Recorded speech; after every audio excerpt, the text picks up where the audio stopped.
ప్రజలు మీరు ఎన్నికల ముందు 2023 ఎన్నికల ముందు మీరు ప్రజాప్రభుత్వం తీసుకొస్తా అన్నారు. వచ్చిన తర్వాత మాది ప్రజాప్రభుత్వం అన్నారు. కానీ ప్రజలకి ఏం చేయటం లేదే. ప్రజలకి ఏవైతే మీరు ఇష్యూరెన్స్లు ఇచ్చారో, 6 గ్యారెంటీలు అని ఇష్యూరెన్స్ ఇచ్చారో, ఇప్పటి వరకు 6 గ్యారెంటీలు ఇంప్లిమెంట్ కావట్లేదు. మినిమం వాళ్ళకి దక్కాల్సినవి కూడా దక్కలేదు ప్రజాప్రభుత్వం. అని దీన్ని ఎలా అంటారు? రజనీకాంత్ గారు, అపోజిషన్లో ఉన్నవాళ్ళు అన్నట్లు మీలాంటి వాళ్ళు మేధావులు కూడా అంటే ఎలా చెప్పండి? మీరు నేను ఒక 2-3 చెప్తాను. పెన్షన్ 4,000 చేస్తామన్నారు, చేయలేదు. మహాలక్ష్మిలో భాగంగా 2,500 ఆడపడుచులకి ఇస్తామన్నారు, ఇవ్వలేదు. రైతు డిక్లరేషన్ 34 హామీలు ఇచ్చారు, పూర్తి స్థాయిలో అమలు కావట్లేదు. సరే 6 గ్యారెంటీలు పెట్టకపోయినా తులం బంగారం అన్నారు, ఇప్పుడు తులం బంగారం ఇచ్చే అవకాశం కూడా లేదు. మోడీ గారే వద్దంటున్నారు, కొనొద్దంటున్నారు. సో ఏంటి మరి ప్రజాప్రభుత్వం యొక్క గొప్పతనం ఏంటి? సో మేము చెప్పిన వాటిల్లో మీరు చెప్పని లిమిటెడ్గా మీరు చెప్పారు. మేమేమి ఇస్తున్నామో మీకు మేము చెప్తాను. 200 యూనిట్లు ఉచిత కరెంటు ప్రతి పేదవాళ్ళకి ఇస్తున్నాం. రేషన్ కార్డులు అర్హులైన 10 ఏళ్ళు వాళ్ళు ఇవ్వకపోతే అర్హులైన వాళ్ళందరికీ రేషన్ కార్డులు ఇచ్చినాం. పెద్దోళ్ళు తినే సన్నబియ్యం పేదింటి ఆడబిడ్డలకి పర్ఫెక్ట్గా ఇస్తున్నాం. పెద్దోళ్ళు చదివే స్కూళ్ళకి ధీటుగా, ప్రైవేట్ సెక్టార్లకి ధీటుగా గవర్నమెంట్ దాంట్లో ఎడ్యుకేషన్ ఇంప్రూవ్మెంట్ చేసి, ఆ ఇంప్రూవ్మెంట్తో పాటుగా పేదోళ్ళ పిల్లలకి కడుపు నిండా బోవ పెట్టడానికి 40% డైట్ ఛార్జీలు, 200% కాస్మెటిక్ ఛార్జీలు పెంచాం. ఆడబిడ్డలని ఆర్టీసీ బస్సులో ఉచిత ప్రయాణ సౌకర్యం కల్పించను. ప్రభుత్వం వచ్చిన మొదటి 6 నెలల్లోనే 21,000 కోట్ల రూపాయలు 25,36,000 మంది రైతన్నలకి 2 లక్షలకి రుణమాఫీ చేసినాం. ఆ ప్రభుత్వంలో ₹1,00,000 చేయడానికి 10 ఏళ్ళు పట్టింది రుణమాఫీ. అంతేకాదు రైతు బంధు వాళ్ళు 10,000 ఇస్తే మేము రైతు భరోసా ద్వారా 12,000 ఇచ్చినాం.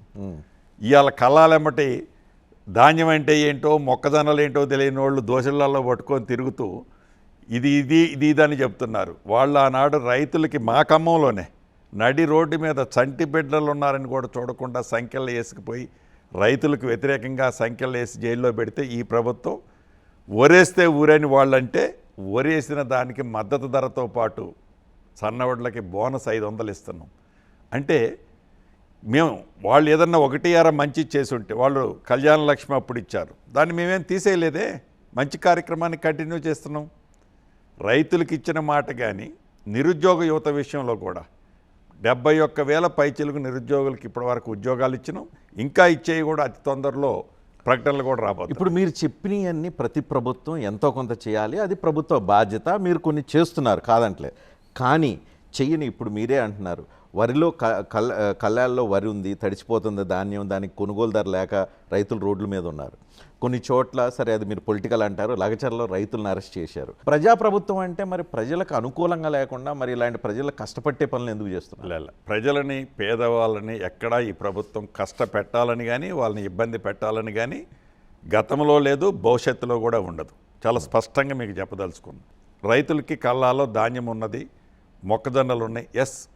ఇప్పటికి చాలా సుమారుగా నాకు తెలిసి 40 లక్షల మెట్రిక్ టన్నులు కొన్నాం. ఇంకా 35-36 లక్షల మెట్రిక్ టన్నులు ఉన్నది. డెఫినెట్గా విత్ ఇన్ 10-15 డేస్లో కొంటాం. మేము డ్యామేజ్ అయినా కూడా కొంటాం. మొక్కజొన్నల విషయంలో కూడా సేమ్ కాన్సెప్ట్. పక్క రాష్ట్రంలో కూడా నేను కంపారిజన్ చేయట్లేదు, పక్క రాష్ట్రంలో కూడా అక్కడేం కొనటంలా. ఇంత ఈ సైజులో కొన్న రాష్ట్రం దేశంలో ఏదీ లేదు. కేంద్ర ప్రభుత్వం సహకరించకపోయినా ఎంఎస్పీ రేటు పెంచుకుంటూ పోతుంది. వాళ్ళు లిమిటెడ్ 10% ఈ రాష్ట్రంలో పండే క్రాప్లో 10% కొన్నా కూడా పండిన ప్రతి గింజని ఈ ప్రభుత్వం కొంటుంది. ఏ రైతులు కూడా ఆ ప్రతిపక్షం వల్ల ట్రాప్లో పడాల్సిన పని లేదు. డెఫినెట్గా కొంటుంది. 2.5 సంవత్సరాలు అయిపోయింది మీకు ఇచ్చిన పదవి కాలంలో, సగం టెన్యూర్ అయిపోయింది. ఈ సగం టెన్యూర్ అయిన తర్వాత మీరు ప్రజల్ని తృప్తిపరచగలిగారని మీరు అనుకుంటున్నారు? డెఫినెట్గా ఇంకా చేయాల్సింది ఉంది. ఎందుకంటే 10 ఇయర్స్లో వారు చేసిన విధ్వంసాన్ని ఒక్కొక్కటి చక్కబెడుతూ ఆర్థిక అరాచకత్వం ఏదైతే ఉందో, ఆర్థికంగా లూటీ ఏదైతే చేశారో దాన్ని స్ట్రీమ్లైన్ చేస్తూ ముందుకు వస్తున్నాం. డెఫినెట్గా 100% చేశానని నేను కూడా అనను. మీరు అన్నట్లు చేయాల్సింది ఉంది. 1 by 1 ఈ ప్రభుత్వం స్ట్రీమ్లైన్ చేసుకుంటూ వస్తుంది.